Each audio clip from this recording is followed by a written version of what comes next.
Hi everyone and welcome to Khala FR. We meet today for a tutorial where we will explore the transfer of tokens between blockchains. But we have a problem.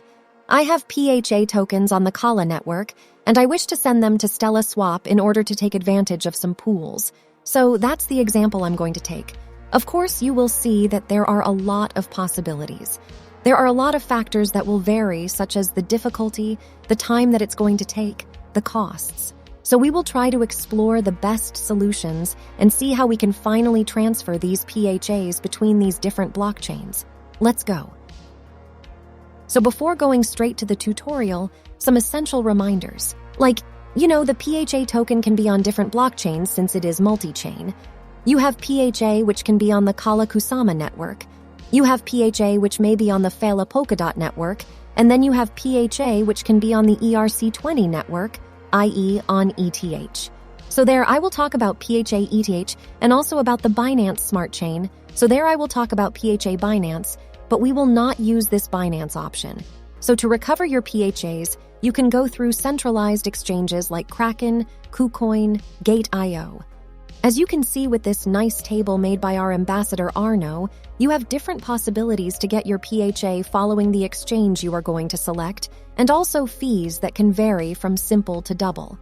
You can see, for example, that on Gate.io, the 3 PHA tokens, so ETH, Khala, and Khala, are recognized, so it can be very practical depending on what you want to do. So send your PHAs to the right place depending on how you want to use them, whether it is PHA ETH, for example, on certain pools, or simply PHA on Kusama or on Polkadot. So this table, I will of course put it in the description so that you can find it, and we say thank you again to Arno for facilitating this research since, as you see, no need to go through some exchanges which, in the end, will have high costs and will offer you only a few possibilities. For me, I use mostly Kraken because I remain on the Khala network. Nevertheless, you can see that Gate.io and KuCoin have very important interoperability, but you also have, and it is not in the picture, the possibility of doing it with others exchanges like OKX, which has very low fees and which remains a very good CEX. So, of course, to do these transfers, you can use Subbridge, which will allow you to do the majority of transfers. So I will start right away by trying to transfer PHA from Khala to ETH. And as you can see, I have 300 PHA of fees, so it's not nothing. It's really huge. So we will try to skip that. So what I'm going to do is directly send my PHAs from an exchange on the ETH network, which will be much cheaper, since in fact, if you buy your PHA, for example, on Gate.io in ERC20, ETH, you can send them directly to the network ERC20. So that's what I'm going to do. You already see that the first step from Khala to ETH is complicated if we go through a decentralized exchange, and unfortunately, it will be much more profitable to go with a CEX. So, of course, in this example, I could have gone straight through Gate.io by buying PHA on the network Khala, therefore, the third on the small diagram at the bottom left. However, to explain all the steps to you and also for science, I'm going to go straight to all of this ETH level to show you what are the possibilities, since there are a lot of exchanges, in fact, which take the PHA only in ETH, ERC20, and it is the biggest exchanges, especially like Binance. So that's it. I transferred my PHA ERC20 from centralized exchange to my MetaMask address, and I'm going to show you how I will transfer these ERC20 PHAs to the network Phala, therefore on Polkadot. Little reminder with the chart to show in the end what is the most profitable exchange to make this transaction. So I find myself on Subbridge. I want to transfer 170 PHA ERC20 to the Khala network, so I put 170. And in destination, I will put my Khala address. Here is the address, and so there we see that in the end, there are very low fees. This is normal because the fees are going to be calculated from the ETH transaction, and you will immediately see that there is not any benefit in staying in the Polkadot network. So there it is. I have $4 approval fee transaction, and then attention, it is just approval, is not the transaction itself, so we're going to wait for this one to be valid, and after, I will make the transfer. And so you can see that the estimated rate of gas is 0.01 ETH, so good at current rate it represents, I believe, between $30 and $40, so we go. I quickly suggest that it can be very advantageous to go directly on the PHA network, but sometimes you have to do it. So yeah, that's about $30. Let's go. It's gone. Too bad for me. I have ETH to burn, I'm rich. I have PHA, so I burn my ETH. Come on, let's go. We will leave all that go on, and so once the transaction will be validated, I would have retrieved my PHAs in ERC20 on the PHA network on Polkadot. From there, I will have to transfer them to Moonbeam to have xcPHA, and with this xcPHA, I could finally use them. I haven't cried like that since Titanic.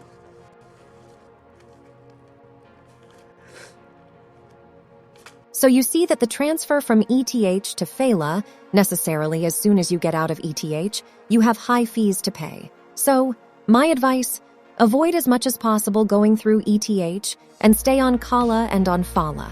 Okay, my PHAs has arrived on the PHA network. We see the 170. I'm on PHA, so now we have to send these PHA on Moonbeam. And there, the Polkadot network magic. You go see them already. I will connect my MetaMask here. I pass once more by Subbridge and Polkadot. It's magic thanks to XCM to cross-chain messaging. I just have to connect my wallets, and I'm going to send my 170 PHA to the address of destination. So, well, I'm going to put my Moonbeam address, which remains an ETH address. So I paste it. If you want to send me some GLMR, do not hesitate. I put 170. Okay, and there, here you are. Compare with ETH there, I have 0. I put 170. Okay, and there, here you are. Compare with ETH, there I have 0.15 PHA of, and 0,001, so it's really low and you will see it's fast, so I'm fine. At 170, I will put a little less for keeping some PHA on my wallet in case of a problem. I advise you never to put max, it can be a problem. I check that everything is okay at the address level. I validate. There, I will put my password to validate the transaction. That's it, we'll wait a bit and go. The transaction is validated. I will see on Moonbeam, and there I see that I have my 164 xcPHA, XC for cross-chain. So I'm going now to StellaSwap. Here, then on StellaSwap to go in the pool, I need to have some GLMR for the transaction fee, and also DOT. So what I'm going to do, I'm going to go on StellaSwap Swap, and I will exchange GLMR for DOT, because I don't have xcDOT on Moonbeam. So, to simplify things here, it is faster. I exchange GLMR against xcDOT. As you can see, there are very low transaction fees. Fortunately, it's on Moonbeam. Here, I will validate all that. So yeah, that's really dust of GLMR. We are barely at 2 cents transaction fee, what is still appreciable. I confirm, and now I will wait that the transaction is carried out.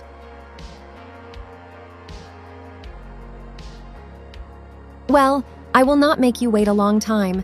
I'm back on StellaSwap. So there, I have all you need since it's a pool, xcPHA and xcDOT. I have both. So I'm going to go and drop my tokens. We see that I have 164 xcPHA and 4.71 xcDOT. Should be roughly equivalent to current. So here we are on scalable pulsar pools. So I would advise, according to your level in DeFi, to stay in full with as little risk as possible. Of course, the more you will take at an expert level, the more you will have possibility of liquidation, which will be fast following price fluctuations. This is great if you want to spend your life keeping a close eye on the price fluctuations, not to be liquidated. Honestly, it's not my thing, so I prefer something safe that I will be able to keep for a long time. So I stay in full. Of course, it will have an impact on my APR. So necessarily, if you want a maximum APR, you have to go as an expert, but it's very risky. I do not recommend it, honestly. So it's up to you. Me, I'm going to go full. So I validate. I put the max, so I was not very far. So there I have to approve token per token, so fortunately, it is really dusts of GLMR, but it takes a while. Here it is. I approve every token. You have to wait a little bit for the transactions to go. Here we see that I still can't because the transactions did not go through. So I have to wait. You see, it's something that takes time.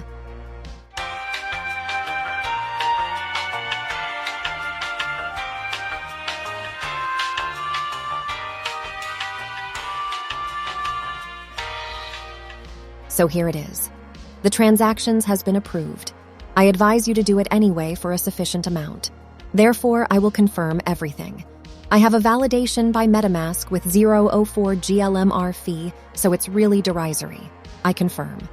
We will wait for the transaction to be done, and so there I will have already made good progress. I still have a few validations after, and we can check together that everything works. You see, it's still a relatively long journey to get to this pool.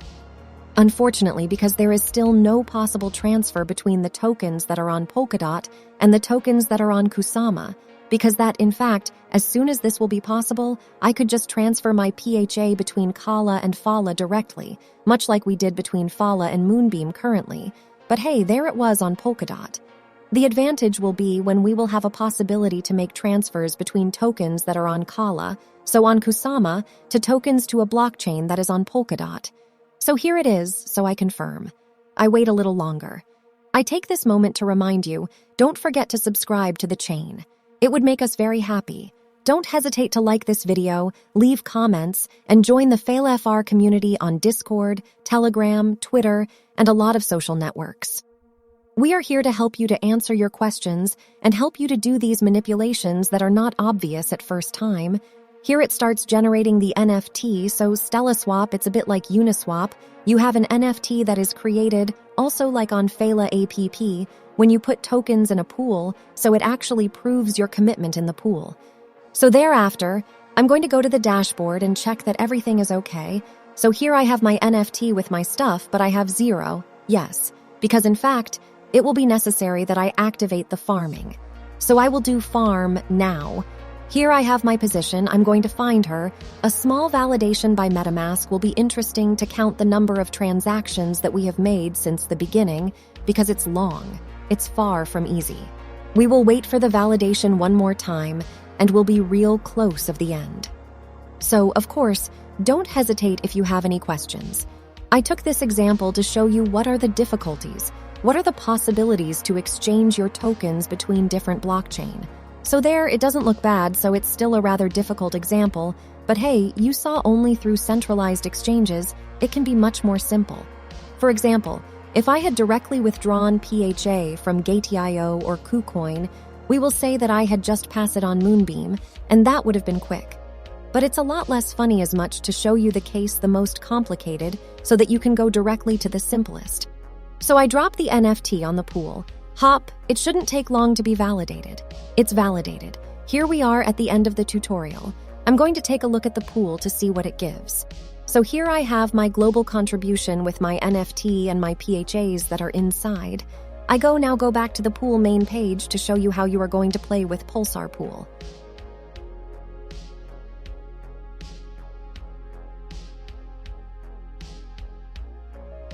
Scalable pool on StellaSwap. You can currently go up to 240% of APR, so what remains good? Where you are going to get xcPHA and Stella, so it's the StellaSwap native token. And that ends this tutorial. Of course, do not hesitate to ask if you have any trouble doing some transfers between your tokens and different blockchains. Of course, I'm going to put as many links as possible in the video description for you to find all the actions that I made. The key point, don't forget it's this little graph, this table that was made by Arno. I also want to thank Romeo, who helped me a lot for this tutorial since he's really used to Moonbeam network, so he helped me a lot. That ends it all. I thank you for your attention. I see you for the next video. Don't forget to subscribe, and I wish you a very good day. See you soon.